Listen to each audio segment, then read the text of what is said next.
Bonsoir. Gwendoline Rousson a été agressée sexuellement par son oncle dans sa jeunesse. Elle a porté plainte et obtenu justice, même si plusieurs proches ne la croyaient pas. Elle témoigne. La Ville de Montréal exige le retrait des calèches pour 1 an, une décision qui choque les propriétaires et réjouit les groupes de défense des animaux qui veulent que la décision soit permanente. Un débat. L'homme qui avait tué Pierre Régimbald, le concepteur des marionnettes de Passe-Partout, s'est reconnu coupable. La saga judiciaire a duré 12 ans et l'auteur du crime sera libre dans moins de 2 ans. Il croit aux ovnis, mais pas du tout en Dieu. L'Église catholique a accepté la demande de retrait de l'auteur Jean Cazot, une décision qui, à sa grande surprise, l'a quand même ébranlé.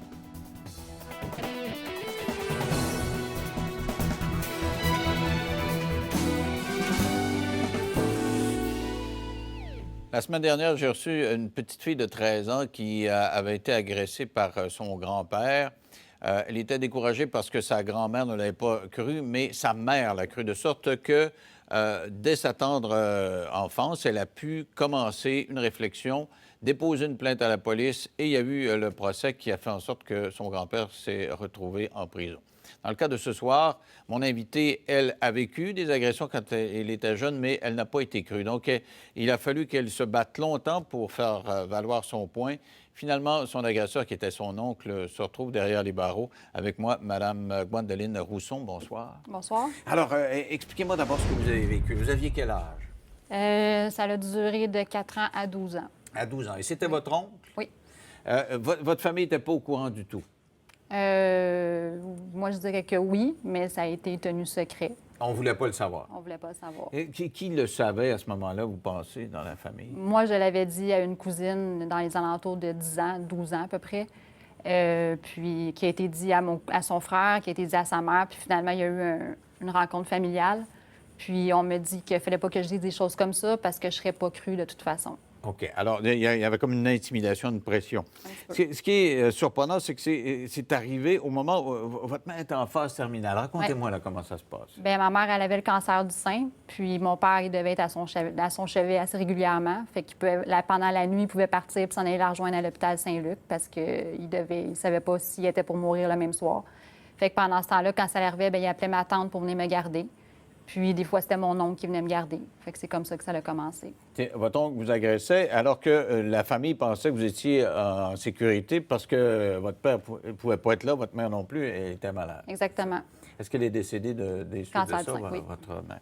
Alors, donc, ça commence de cette façon-là, mais ça se perpétue pendant quelques années. Comment ça se passe? Quel est le lien? Il vient souvent chez vous? Ou... Bien, je me faisais garder là-bas parce que mon père travaillait beaucoup, puis mon père avait une totale confiance en eux. Fait que il allait me porter chez eux, puis moi, je passais des fins de semaine puis des journées là-bas. Et est-ce qu'il avait des enfants, lui? Oui, 2 filles. Et quand vous me parlez d'une cousine à qui vous avez parlé, c'était une de Non, ses... c'était pas une de ses filles. Vous avez pas osé leur parler à ses enfants? Pas dans ce temps-là, non. Pourquoi? Le peur de ne pas être cru non plus. C'était pas plus compliqué que ça. Tout ce que je disais, de toute façon, c'était pas vrai à leurs yeux, à eux autres. Et lui, qu'est-ce qu'il vous disait? Parce que le grand-père de la jeune fille, la semaine dernière, lui faisait des espèces de menaces. Ils ne croiront pas, bien sûr, mais en plus de cadeaux qu'il lui donnait, il y avait toujours la menace de ça risque de te faire mal. Alors, c'était quoi? Qu'est-ce qu'il vous disait à vous? Il me disait juste qu'il ne fallait pas que je le dise parce que c'était notre secret à nous, puis c'est un lien de confiance qui s'est établi au fil des années.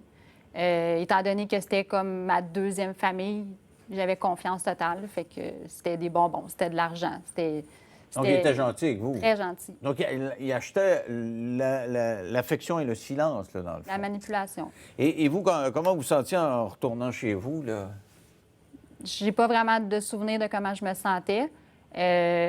Sûrement bien, parce que c'était pas fait méchamment, malheureusement. C'est plus tard que tu te rends compte que c'était pas correct, qu'est-ce qu'il faisait, mais à ce moment-là, ça avait de l'air normal. OK. Sur le coup, alors, quand vous avez parlé à une cousine, vous aviez quel âge à ce moment-là? Je vais dire entre 9 et 12 ans, là, parce que je ne suis pas capable de mettre une âge précise. OK. Là. Donc, c'est pas parce que ça vous faisait mal que vous avez parlé, c'est juste parce que vous trouviez ça curieux? Je trouvais ça pas normal. Là. OK. Je commençais à trouver ça dire, pas bon, normal. non, avec le temps, c'est quoi cette Ouais, affaire-là? exactement. Votre père, est-ce que vous tentez de lui confier quelque chose à votre père? J'ai tenté de lui confier, mais la famille l'a rencontré et leur a dit que tout ce que je disais, c'était pas vrai. Ah oui, que je vraiment voulais une rencontre au sommet comme ça. Exactement, que je voulais juste attirer l'attention. Et votre père, qu'est-ce qu'il a dit à ce moment-là? Mon père, il était pris avec une petite fille qui avait plus de mère. Il travaillait comme un forcené. Lui, il faisait juste confiance à ses sœurs qui prenaient plus soin possible de moi.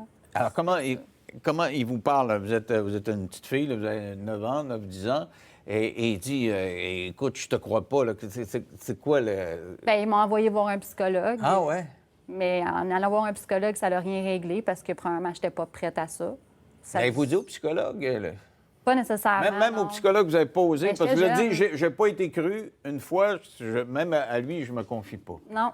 Ça a été long avant que je me confie puis que je sorte vraiment à la vraie histoire. Et ça, c'est pour ça que vous êtes ici, c'est que c'est important de dire qu'il faut en parler. Puis la petite fille de 13 ans disait qu'il faut en parler. Et vous voyez, vous étiez paralysé même devant une tierce personne, Ouais. même devant le psychologue. Oui. C'est ça qui est assez... Je racontais tout sur ma mère qui était décédée, les problèmes avec mon père, avec sa nouvelle conjointe plus tard, mais jamais j'ai parlé de ce sujet-là. Vous étiez capable de ventiler, mais pas là-dessus. Pas là-dessus. Je dissociais. Est-ce que c'est parce que quand vous pensiez à ça, il y avait de la culpabilité, de la honte ou... Pas nécessairement. Même pas? C'était, tu sais, comme beaucoup de familles, il y en arrive beaucoup des cas comme ça. C'était normal. Ouais. C'était comme devenu normal. Puis les gens me disaient, ah, ben, c'est pas grave, tu sais, moi aussi, ça m'est arrivé, fait que t'es capable c'est de ça. passer par-dessus. Puis, Ah, on vous disait ça, il y a des gens ouais. qui... Ouais. Beaucoup. Et avec le temps, lui, est-ce qu'il vous a pris de plus en plus pour acquis? Je veux dire... Vulnérable, fait que oui. Donc, je veux dire, il sentait... à toutes les fois qu'il vous voyait, finalement, vous agressait, c'était ça? Souvent. C'était le modèle? Souvent. Mais s'il avait des enfants puis une femme, il allait où? On était au Basket-Town dans le temps. On avait des chalets, des roulottes là-bas. Fait que Ah, OK. on partait en bateau. Beaucoup de choses se sont passées là-bas. OK, donc ça se passait, puis lui arrivait après ça avec ses enfants, puis c'était une minute après, en sifflotant, puis ça Comme va si de bien. rien n'était. Et vous, comment vous sentiez à ce moment-là? C'était normal. Si il est comme ça, donc moi, c'est comme ça que je dois me sentir. C'est un peu Exactement. comme ça qu'on raisonne quand on est Je enfant. pense que oui. Alors, qu'est-ce qui fait qu'à un moment donné, ça craque, là? Puis vous concevez que c'est pas trop normal ce qui s'est Mais passé? c'est plus tard, Vers quel âge? à 33 ans. À 33, vraiment, si long que ça, là. Oh, oui. Et toutes ces années-là, est-ce que ça a entraîné des problèmes psychologiques? Vous fait de l'anxiété? Anxiété, dépression. Puis vous saviez pas migraine. pourquoi? Non, ça a été long avant que je mette le doigt dessus. Ah ouais? Oui. Et je ne veux pas aller dans votre vie, mais est-ce que sexuellement, vous avez eu des blocages après coup? Oui et non. Ben, parce que- C'était différent. Je n'étais pas en relation pour les bonnes raisons, OK. si on peut dire ça comme OK, ça. donc ça a eu des effets, je dirais, dans vos relations hommes-femmes. Exactement. OK. Alors, à 33 ans, qu'est-ce qui se passe? J'ai été témoin d'un événement entre un homme et sa petite fille Ah que ouais? je trouvais pas normal, qu'il ne s'est rien passé du tout, mais moi, à mes yeux, c'était pas normal. À cause de vos yeux, Ouais, votre lorgnette était j'ai des flashs qui sont venus, puis à ce moment-là, c'est mon événement déclencheur. Je me suis inscrite dans un groupe qui s'appelle le CETAS à Saint-Jérôme, qui est exprès fait pour les agressions sexuelles. Puis je suis rentrée dans le processus, puis là, je lui ai dit, ben moi, je commence quelque chose, je le fais au complet. Fait que je suis rentrée là le 13 octobre, je pense. Puis le 28 décembre, je portais plainte. OK. Et une fois la plainte portée, ça a été long? Jusqu'au mois de février-mars, avant qu'on me rappelle. OK. Parce qu'à Saint-Jérôme, je tombais partout. On tombe dans les survivants qu'on appelle. Tout ce qui était actuel comme agression sexuelle, c'était traité immédiatement, tandis que moi, j'étais sur la pile de OK. dossiers. Donc, comme fait la que- petite fille que j'ai eue, elle déplorait le fait que ça avait été très long. Dans son cas, c'est 4-5 ans. Dans votre cas, c'est... Non, ça n'a pas été si long que ça. Moins long que 2 ça. ans et demi, mais quand même. Là. Et il a été déclaré coupable, finalement? Oui, Il va en prison?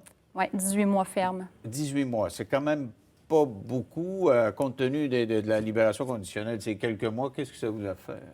Un soulagement de le voir rentrer en prison, première des choses. Puis moi, mon but, au début, je ne savais même pas s'il pourrait faire de la prison. Fait que mon but, moi, c'était qu'il soit fiché à vie, qu'il soit dans le registre des délinquants sexuels, qu'on puisse le reconnaître. Vous avez peur qu'il fasse du mal aux autres. Oui, oui. Et vous avez écrit une lettre Oui. au juge.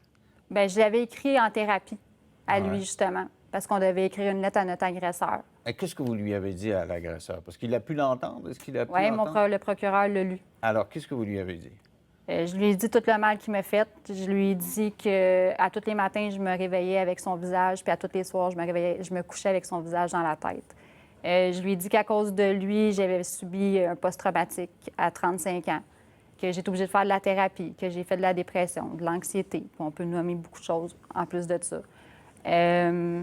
Je lui ai dit qu'à cause de lui, il y a beaucoup de gens qui m'ont pas cru, aussi. C'est ce que vous avez trouvé le plus difficile. Oui, c'est ce qui est le plus difficile parce que tu peux bien crier haut et fort. D'avoir que toute la famille se réunit, puis tiens, une espèce de réunion familiale pour convaincre votre père que c'est pas le cas, puis votre père qui achète ce point de vue-là. Bien, même encore maintenant, même pendant quand il a plaidé coupable, là, la famille, il ne le croyait pas plus. Est-ce qu'il le croit aujourd'hui? Bien là, ils n'ont comme pas le choix. Il a pris le chemin de la prison. Et votre père, lui, quand est-ce qu'il a commencé à croire ça? Dans les âges de... Quand je t'ai porté plainte avec lui. À 33 il est venu, ans, il est venu avec moi. Là. Il a comme allumé puis il a dit... Est-ce qu'il s'en est voulu? Est-ce qu'il a dit, je pense que oui, c'est sûr. Mais tu sais, en même temps, il a fait du mieux qu'il pouvait aussi. Là. J'ai un père extraordinaire qui voudrait tout me donner, mais tu sais, une petite fille qui a besoin d'attention, j'étais tellement couvée par, justement, la famille qui me gardait. Lui, il s'est juste dit, ben tu sais, j'ai été pensionnaire après ça pendant des années dans mon enfance, là. Fait que, il a fait du mieux qu'il pouvait.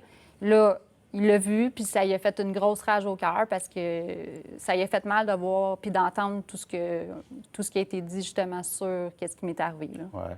À terme, là, maintenant que vous voyez ça, là, c'est derrière vous, votre oncle se retrouve en prison. L'autre famille, vous leur parlez ou c'est fini? Là? Alors, comment vous voyez la suite des choses? Je vais juste continuer à vivre ma vie du mieux que je peux. Puis si ce que j'ai fait en ce moment, je le fais exprès pour que les autres personnes qui ont été agressées, qui sont victimes, qui puissent en fait, je veux les inciter à dénoncer. Et c'est important, et on l'a vu avec la jeune fille de 13 ans, vous aviez vous me dites de 4 ans? De 4 à 12 ans. De 4 à 12 ans.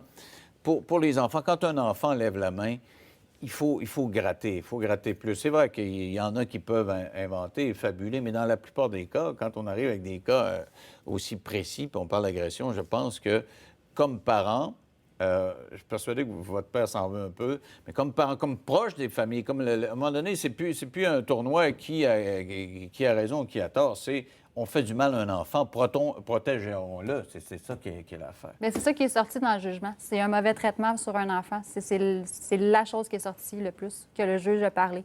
Que ça se faisait pas un mauvais traitement comme ça sur un enfant. Absolument. Et qu'il ne faut pas cautionner ça justement en essayant de camoufler ça. Si on ne l'a pas fait, il y a un coupable, puis le coupable, il faut arrêter ça. C'est la priorité à ce moment-là. Merci beaucoup. Bonne chance pour la suite des choses. Restez là au retour. Un débat